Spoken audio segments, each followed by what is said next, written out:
U.S. President Joe Biden has ended his faltering re-election bid. In a post on X, the 81-year-old said he would stay in his role as president and commander-in-chief until his term ends in January. "It has been the greatest honor of my life to serve as your president," he said, while adding, "I believe it is in the best interest of my party and the country for me to stand down." He also endorsed Vice President Kamala Harris to replace him as the party's candidate.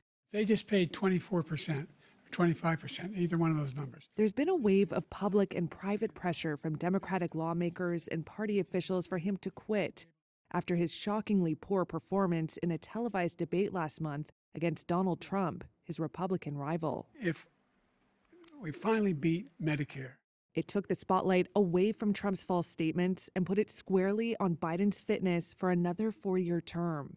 All his donors began to revolt.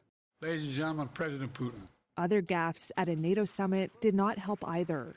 He invoked Russian President Vladimir Putin's name when he meant Ukrainian President Volodymyr Zelensky and called Harris Vice President Trump. I wouldn't have picked Vice President Trump to be vice president.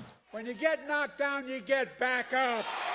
Biden initially resisted pressure to step aside and sat down for rare television interviews. But polls showed Trump's lead in key battleground states widening, and Democrats began to fear a wipeout in the House and Senate. Just days ago, Biden was diagnosed with COVID-19. Trump wanted to run against Biden. Darrell West with the Brookings Institution says Biden's move creates problems for the Republicans, at least in the short term. They're just going to have to recast the whole thrust of their campaign, which was saying Joe Biden was too old, he couldn't do the job, his family was corrupt. All that disappears now. For his part, Trump told CNN on Sunday that he believed Harris would be easier to defeat in the November 5th election. It's unclear whether other senior Democrats might challenge Harris for the nomination or if the party would choose to open the field for nominations. Biden is the first sitting president to give up his party's nomination for re-election since President Lyndon Johnson in 1968.